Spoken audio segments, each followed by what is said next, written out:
an empirical paper here. So it is a collaboration with two Australian colleagues, so Russell Smith, who is at Monash Business School, and Joachim Vespignani, who is at University of Tasmania.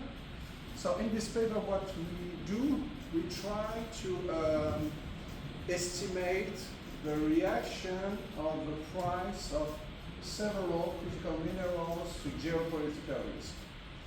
And this is new in the literature because we try to use a model that will allow us to have time-varying elasticities. If you are a bit familiar with the literature on geopolitical risk, what you may know is that using models where the reaction, the average treatment effect is linear is not very interesting, because basically geopolitical risks are shocks with sometimes large intensity, which appear for a short period of time, and then you have a calm period. So you can also think about like Markov switching models. So you need a nonlinear model to study this question. So the question is very simple, but difficult to answer. How do geopolitical risk impact the price of critical minerals? The definition of a critical mineral is changing. Just yesterday, now copper is a critical mineral in the US. They just have to change the definition. I learned that yesterday late in the night, because it was the afternoon in the US, of course. So my colleagues, Joachim Vespignani and Russell Smith, they have a conceptual framework where geopolitical risk are considered are non-technical risk for firms. Yeah? So it is a category of all of this risk that cannot, but are not directly linked to the process of production. Yeah? Think about where this, for example, copper or lithium, we don't have lithium, but think about where this kind of critical minerals are produced. It is sometimes in very dangerous place in the world where you may have some geopolitical risk. So what we discover? We discover that geopolitical threats have bigger effect on critical mineral price. The effect is bigger than geopolitical acts. We also discover something is that these elasticities of critical mineral price to this geopolitical risk are time varying. So if you use a model, you will see a response, an impulse response function, but you will see an average response, which is in fact not the reality. And so the shocks due to threats are bigger effect on price. So some part of the effects are translated through expectations. Yeah? So no universal. The EU has a definition of critical minerals. The US have a definition. They changed it yesterday.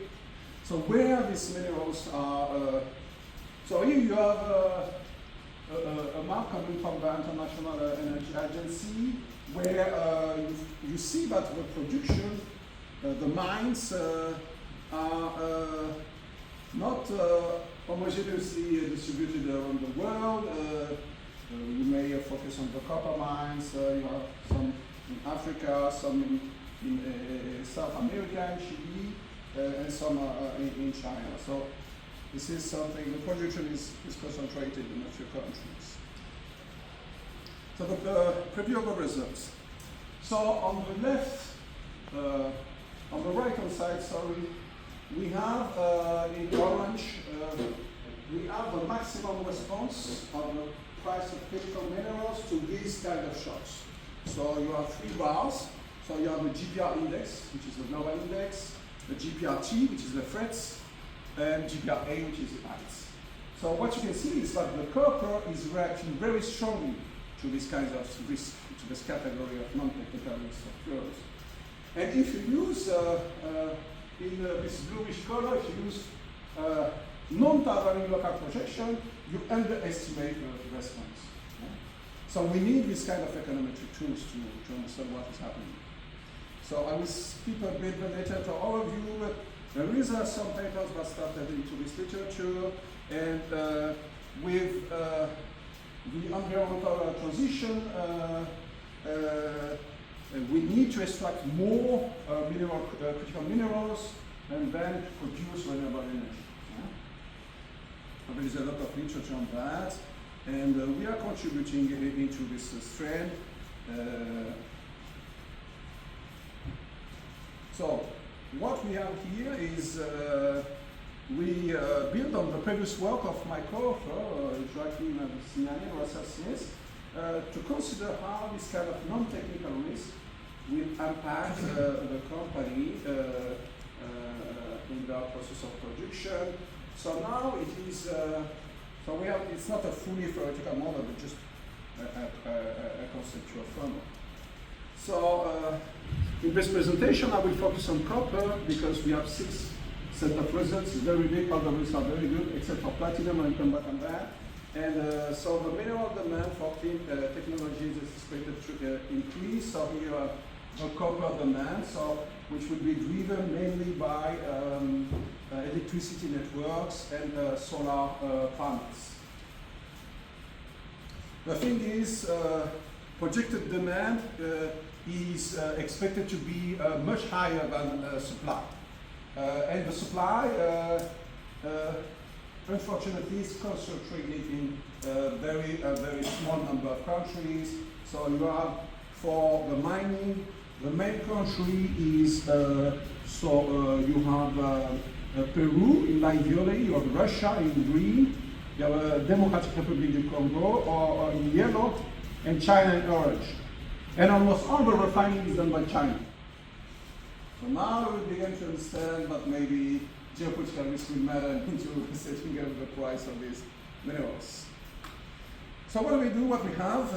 Monthly price of critical minerals. We have around 40 years of monthly data for copper, nickel, platinum, tin, and zinc. We use the pink sheet coming from the World Bank. The data for other economic activities coming from Baumeister and all. The GPI is coming from Caldarania Potiello. We use the global inflation as a control, the global economic activity coming from Garcia Martinez and all, which has the Federal Reserve Bank of Dallas. Do you not have data on buffer stocks, on inventories or something like that, or stockpiling? Yes, we have data. Was that you would expect that would make it smaller? Yes, we have data. In fact, it's for the follow-up paper. I have to make the estimation next week because we have the data. Therefore, this paper you mentioned is based on Acemoglu's work, isn't it? And then you get more fragile. Yes, and it's less fragile if you have stockpiles. Yes, absolutely. Yes. So we are going to include the consumption, the production, and the strategic stockpiling. Exactly is following the framework of Acemoglu, which is very recent work, in a follow-up paper. Focusing, we will add a new dimension. We are going to focus on the tension between US and China, because we believe that the relation is, it's not a strategic correlation, but some geopolitical relation. There is a kind of a hierarchy in the relations. So now the model is less precise than including this dimension. It is global geopolitical shocks, global demand, global inflation. So the estimates are less precise. I fully agree. But we are going to try to improve it in the next paper. Joaquin sent us a very good database with consumption, etc. And we are going to include that. So take this estimates with some cautious, be cautious with this estimate. Prove yourself. Yeah. So the GPR. So if you are not familiar with GPR are very simple. GPR they spikes when you have geopolitical events. So it is kind of using time series to make event studies. In the 90s, the Gulf War. In the 2000s, the 9/11 attacks and the war in Iraq. And in 2022, the war in Ukraine. So GPRs are not very complex. They are very complex to do, very nice publication, but they are very sensible. So you have these spikes around these geopolitical events. So you have the data, of course, for the global economic condition and for inflation. And around COVID, of course, global economic condition was very bad. And after COVID, you have the post-COVID inflation. Yeah. And of course, around the GFC, the global economic condition were also very bad. So somehow we control a bit for consumption. We have global controls, but what about the commodity price? If you look at the commodity price, you have some spikes for the nickel price around just before the GFC and also for the tin price. So you have some fluctuation which may be linked with geopolitical consideration.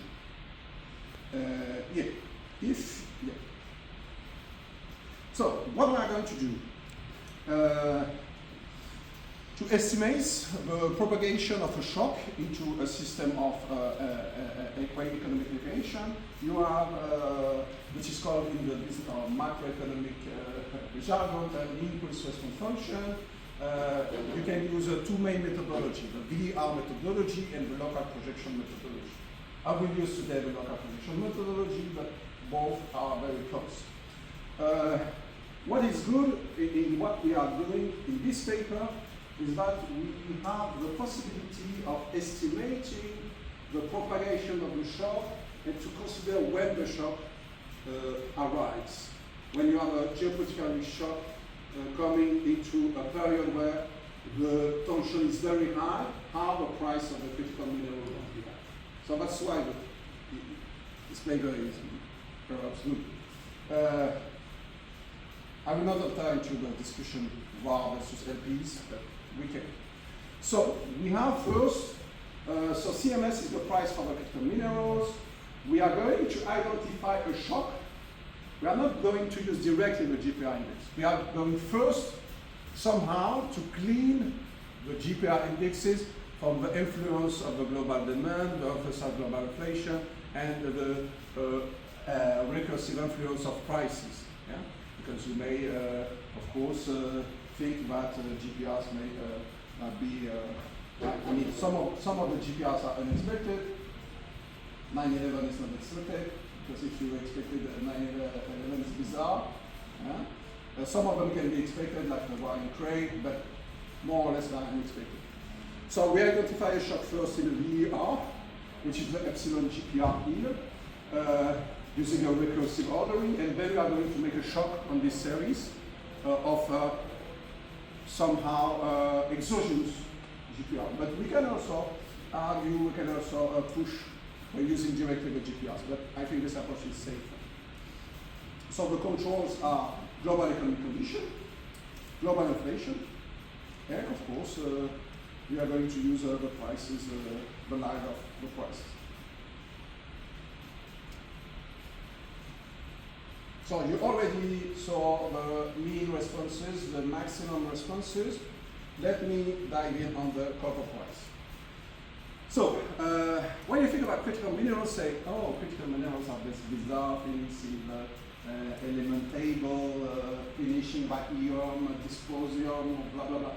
In fact, more mundane metals like the copper may be strategic and critical, because even if the market is big, the demand can be, and the production is big, the demand can be even bigger.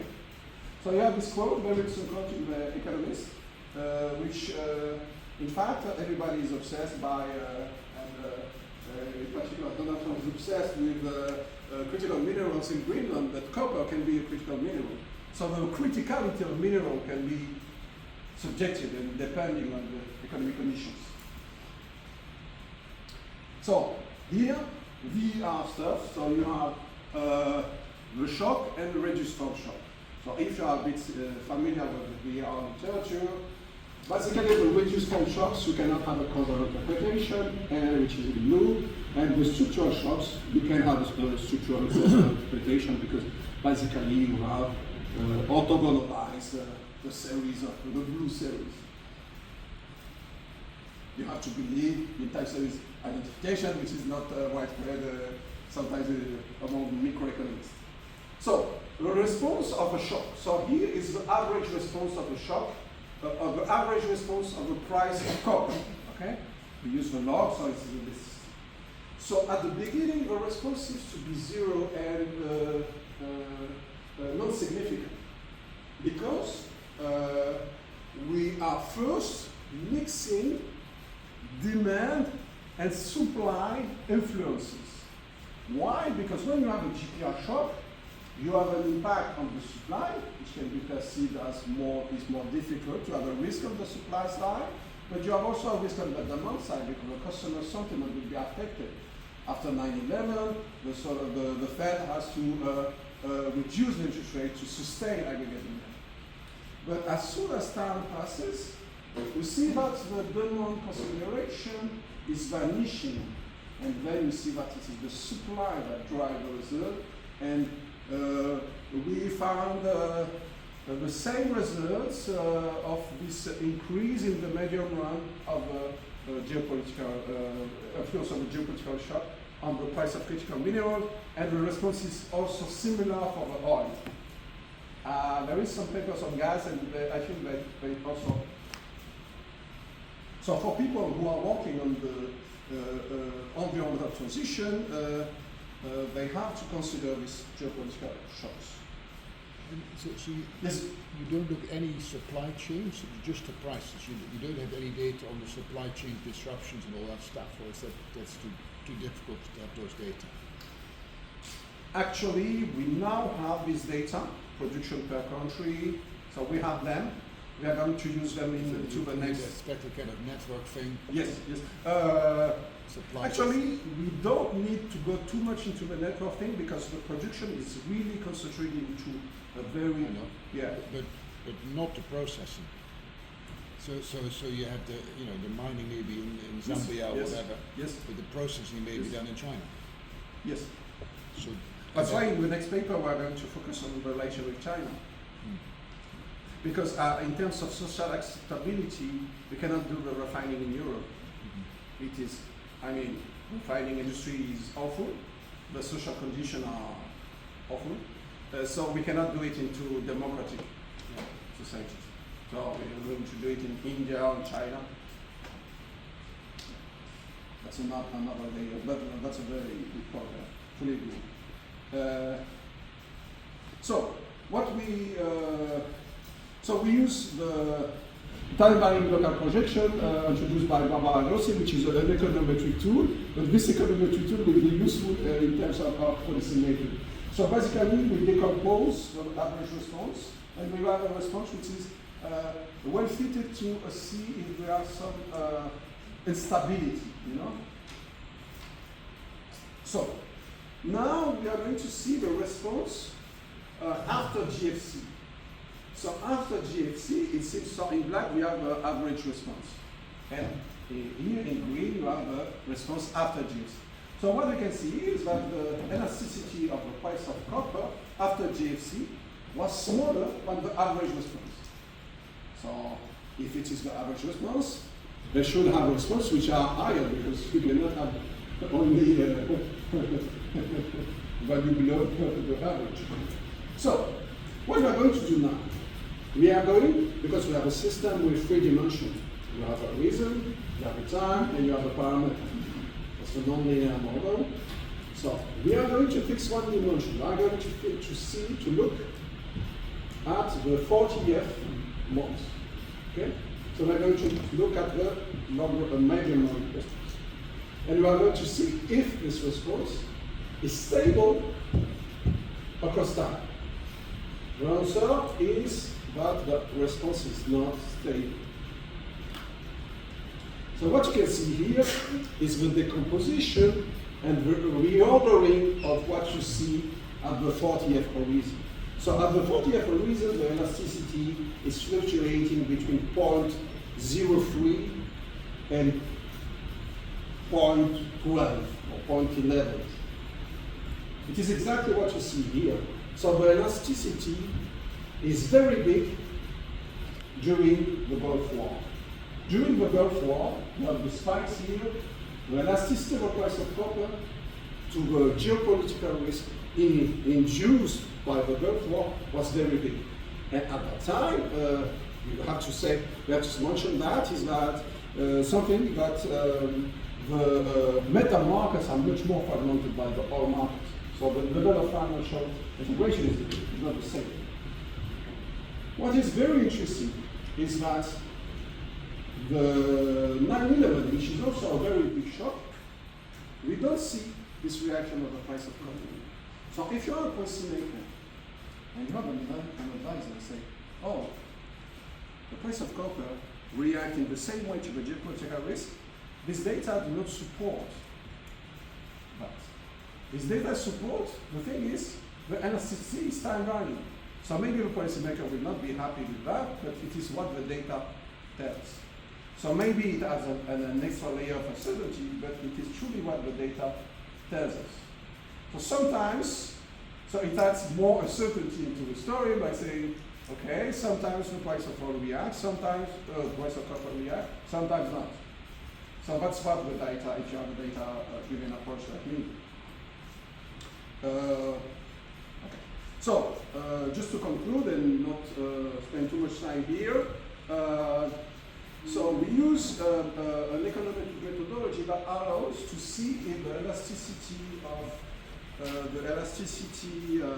of the price of several critical minerals to geopolitical risk is time varying. So we established that the average response is positive in the medium run, reflecting supply disruption or supply chain problems due to this non-technical risk. However, and we may expect that in the future we will have a future geopolitical shock. We cannot predict with certainty, but we may expect that. So we have to be very careful in the way we are going to use this elasticity in models. We have to rely on scenarios and have several values for the elasticities.